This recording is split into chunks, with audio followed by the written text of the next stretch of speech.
Hi everyone. So full disclosure, I am a New York State teacher, so these Kesa standards don't apply to me. We actually use the Charlotte Danielson rubric. Uh, the last week of March was New York State ELA testing, so I wasn't able to get a meeting with my administrator at that point.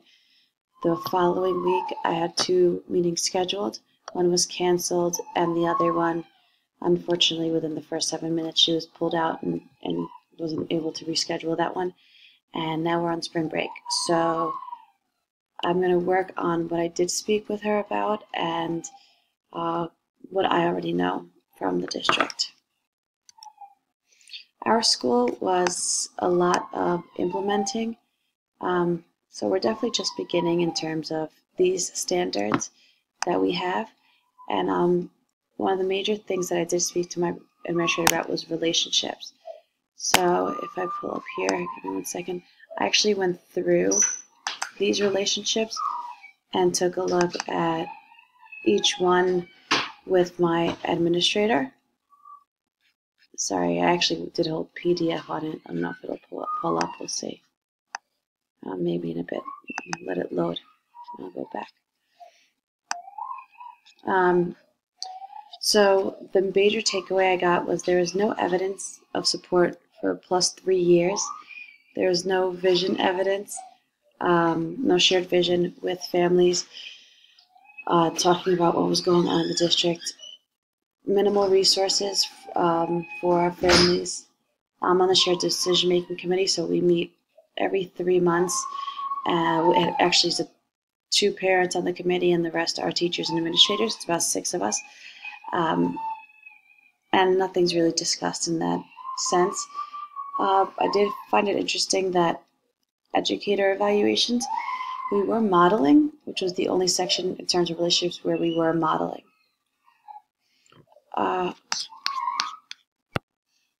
Sorry everyone, I'm on vacation in Costa Rica and my toddler just woke up and obviously she woke up the baby. Okay, so last I mentioned was modeling. And we received modeling in educator evaluations, which I found interesting, as I mentioned, because in no other section of relationships were we actually modeling. Okay. Next section was relevance, and some takeaways I had here are that we had one-to-one Chromebooks in our district, but no one's making sure they're being used. We have a lot of teachers who actually just use them for typing, so they're really not getting a good use out of them. We have some trainings, some professional developments after school, but they're mostly in Google Classroom and they don't exceed past the basics. There's also no student input, which I found interesting, at least none that I saw or that we're asked to take care of in the classroom, which I feel would be a big help into figuring out how we can create a better learning environment.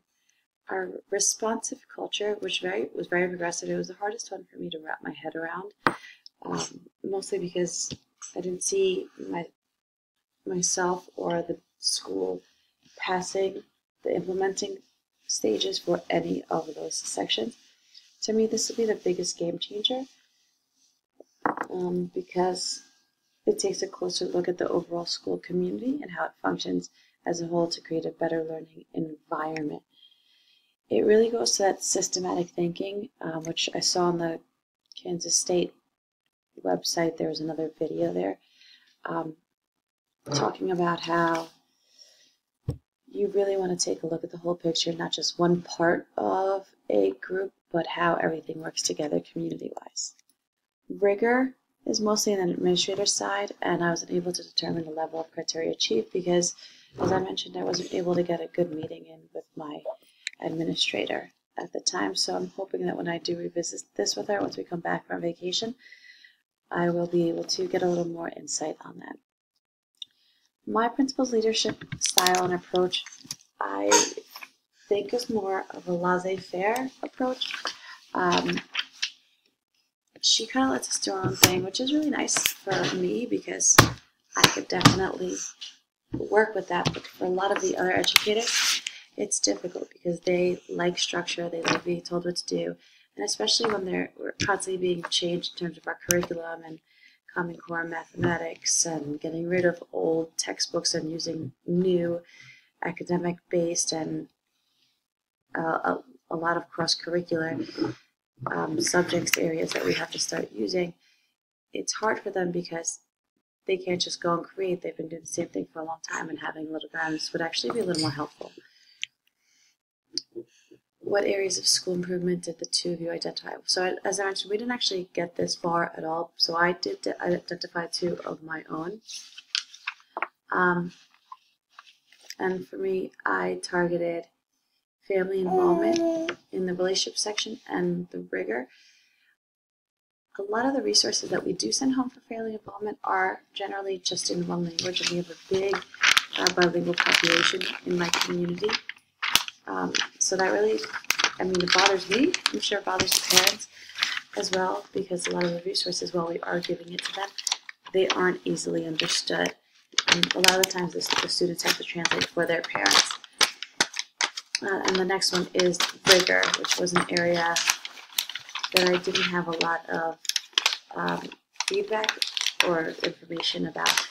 I would approach these areas by first getting a lot of feedback from my parents and making sure that the resources that I am sending out are able to be accessed by all members of my community, my very diverse community.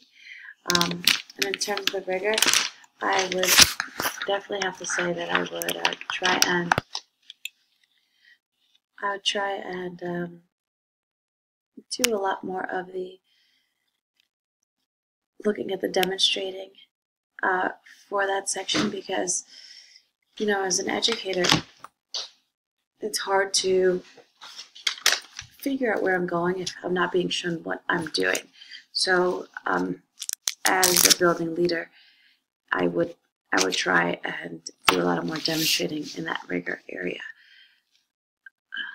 Let's see, the PSEL standards that I selected were Standard 4, Curriculum Instruction and Assessment, and this also goes back to that rigor part, supporting intellectually rigorous and coherent systems of curriculum.